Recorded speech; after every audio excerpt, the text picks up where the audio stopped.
Christian Panggabean selaku Direktur Media Humas. Pada kesempatan hari ini ada Ketua Tim Pemenangan Coki Sitohang DPR RI 2024 juga, Brian Sitohang, di sudut sebelah kiri ujung. Dan tentunya bersama dengan calon anggota Dewan yang kami dukung, kami banggakan dan kami support sepenuhnya di sini, saudara kami, sahabat kami, klien kami, rekan kami, Coki Sitohang. Iya, kasih like. Iya, dan tentunya bersama dengan seorang praktisi hukum yang sudah senior di bidang dunia hukum, tentunya ada Bapak Partai Sihombing di sebelah kiri saya. Maksud dan tujuan kami mengundang rekan-rekan media pada kesempatan sore hari ini untuk berdiskusi dan menyampaikan konferensi pers secara terbuka, tentunya untuk mengedukasi publik secara baik, benar, beretika, profesional terkait dengan kontestasi politik pesta demokrasi besar yang dilaksanakan 5 tahun sekali di Republik Indonesia ini dalam ajang pemilu yang akan terlaksana di 14 Februari 2024. Nah, untuk itu apa yang perlu menjadi perhatian baik dari pihak kami secara internal maupun kepada publik secara luas. Untuk itulah kita akan berbincang-bincang dan diskusi bersama di sini dengan calon anggota Dewan kita, Coki Sitohang, dan juga dengan Bapak Partai Sihombing. Untuk itu saya langsung serahkan terlebih dahulu ke calon anggota Dewan kita, Coki Sitohang terlebih dahulu, baru nanti akan dilanjutkan oleh Bapak Partai Sihombing. Silakan. Terima kasih, Lae, Christian Panggabean, Batak semua di sini ya. Selamat malam teman-teman semua. Pengantar sudah disampaikan oleh Bang Christian Panggabean. Di kesempatan ini saya ingin menyampaikan bahwa saya minta maaf sebelumnya karena ada beberapa permintaan wawancara kepada kami dari rekan-rekan jurnalis, baik infotainment maupun jurnalis pada umumnya meliput bidang politik, hukum dan keamanan. Banyak yang tertarik dengan pencalegan saya, tapi kami belum bisa kasih waktu. Kenapa? Karena kami sedang fokus di daerah pemilihan kami, yaitu Kota Bekasi, Kota Depok, yang hanya menyisakan 20 hari lagi. Per hari ini kita lakukan konferensi pers 20 hari menjelang pencoblosan. Kami sudah bergerak 22 bulan. Kami sudah bergerak 22 bulan dan menghasilkan lebih dari 491 titik kunjungan di 2 dapur. Warga, individu, kelompok, komunitas. Kami menyasar 3M segmentasi kami. 1, mama-mama. M yang kedua, milenial. M yang ketiga, minoritas. Khusus mengenai minoritas ini, bukan hanya berfokus pada orang-orang dengan agama yang jumlahnya agama sedikit yang masuk mereka, tetapi minoritas Indonesia di Papua, kaum lansia, warga negara senior, itu mereka jumlahnya lebih sedikit daripada kebanyakan pemilih usia tua.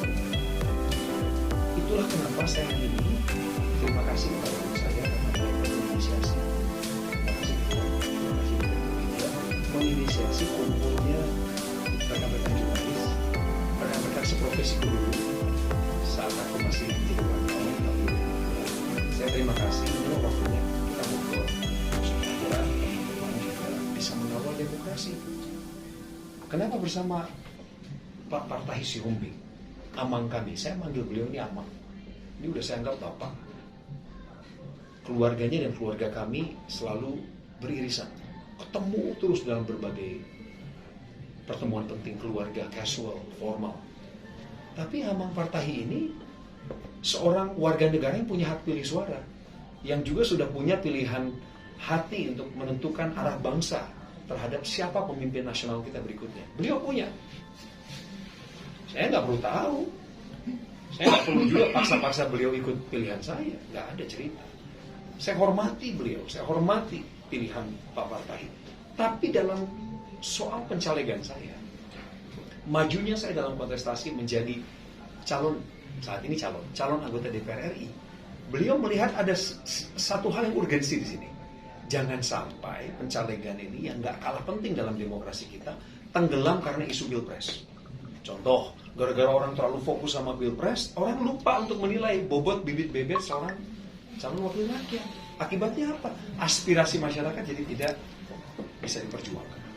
Oleh sebab itu saya dengan segala hormat kepada Pak Partahi, Amang, terima kasih untuk kesediaan Amang dari sisi hukum dan pendidikan politik yang Amang kuasai selama ini sebagai warga negara yang taat hukum dan melek politik.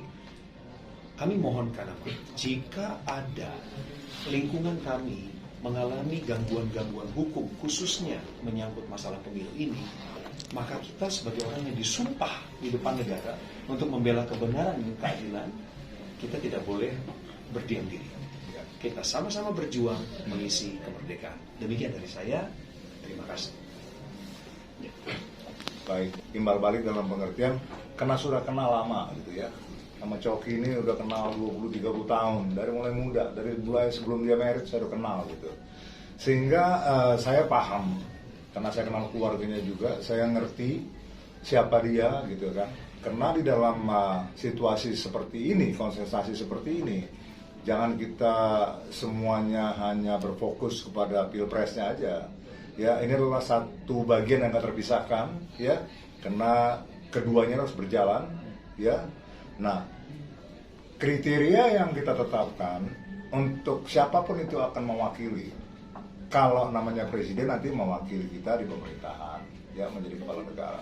Kalau pileg ini ya legislatif nanti mewakili kita sebagai rakyat untuk kepentingan, memperjuangkan, ya, menampung semua aspirasi.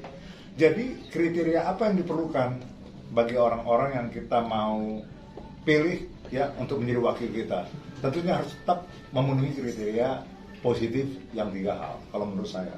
Pertama, harus ada personality yang baik, ya kan? Nah, kalau kita kupas dari sana, ya, kita tahu Coki ini bagaimana, ya, personalitinya seperti apa. Dia adalah orang yang humble, orang yang rendah hati, orang yang mau belajar, ya kan? Kemudian dia juga sudah punya pengalaman sebagai jurnalis pernah, sebagai pendidik pernah. Kemudian kita berangkat kedua, track recordnya itu yang tadi juga sudah sebagian terbaca. Ada nggak sih hal-hal yang negatif yang menjadi track record seseorang yang kita mau pilih menjadi pemimpin kita atau menjadi wakil kita? Itu menjadi suatu hal yang sangat-sangat penting. Jangan pilih orang yang track recordnya nggak baik. Jangan orang pilih juga orang yang personalitinya nggak baik. Nah, sesudah 2 hal ini tentunya terpenuhi, kita berangkat kepada hal yang ketiga. Dia mau ngapain sih? Di dalam tugas yang kita pilih dia ini kita kerjakan mau kayak apa? Bahasa kerennya sekarang dia punya gagasan apa sih? Tadi disampaikan ke dia bahwa tadi gua dalam pembicaraan bersama pribadi dikatakan, dia bilang bang atau udah atau bapak, dia bilang saya ini benar-benar terpanggil, iya kan?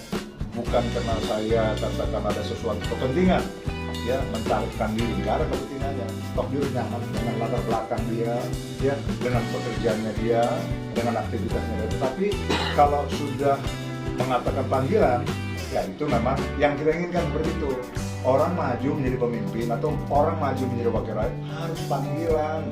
Kalau bukan karena panggilan, ya udahlah, nanti dipanggil-panggil sama uang, dipanggil-panggil sama kekuasaan, semuanya akhirnya jadi nggak benar. Ya, untuk itu tentunya saya tidak keberatan, ya, sangat mensupport Coki ini untuk maju, ya, di dapil 6 ya, Jawa Barat ya, untuk Depok dan Bekasi gitu.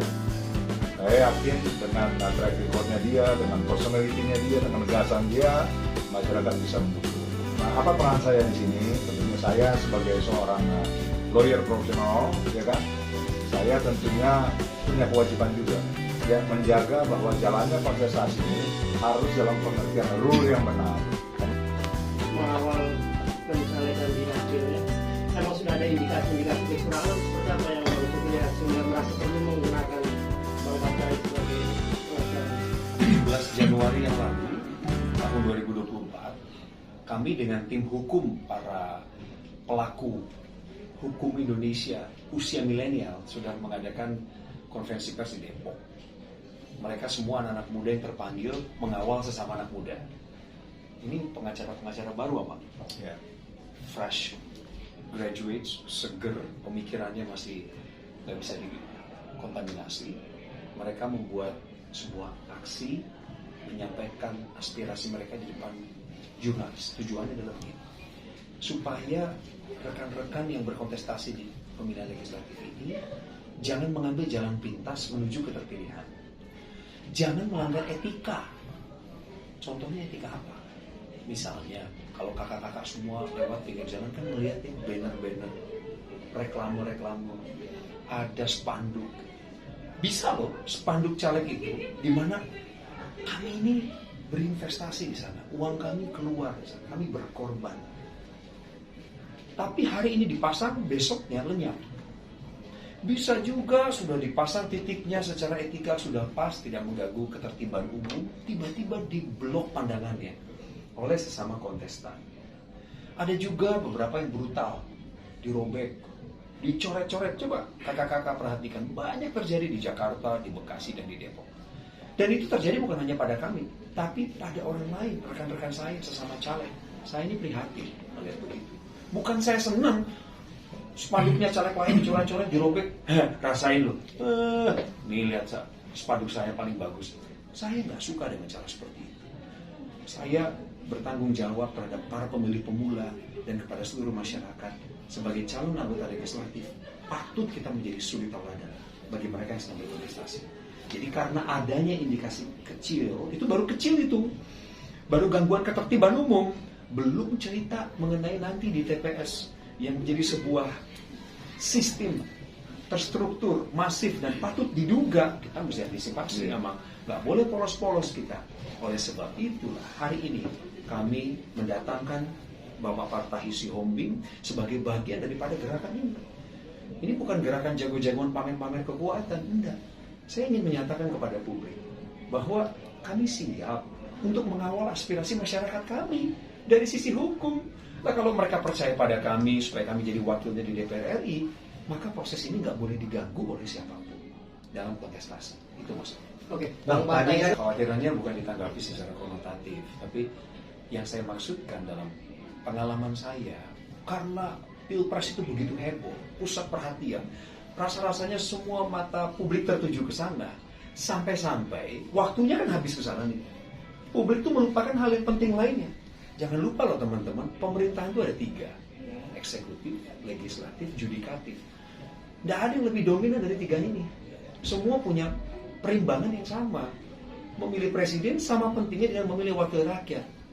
Contoh konkretnya apa? Kalau presidennya napa-napa, sembarangan menjadi nahkoda kapal NKRI, yang ngingetin dia siapa? Secara politik, legislatif. Makanya wakil rakyat mesti berani kan? Nggak boleh dia takluk pada kekuasaan. Nggak boleh dia main mata sama eksekutif. Oke Pak, aman itu barang, tenang aja. Nggak boleh. Melanggar etika kau. Nggak layak kau disebut wakil rakyat. Jadi saya berharap masyarakat jangan hanya fokus pada Pilpres. Kalau bisa mendoakan 3 paslon, bagus, doakan juga calegnya. Kalau bisa mengawal suara paslon 1, 2, 3, cakep itu. Tolong kawal juga suara calegnya.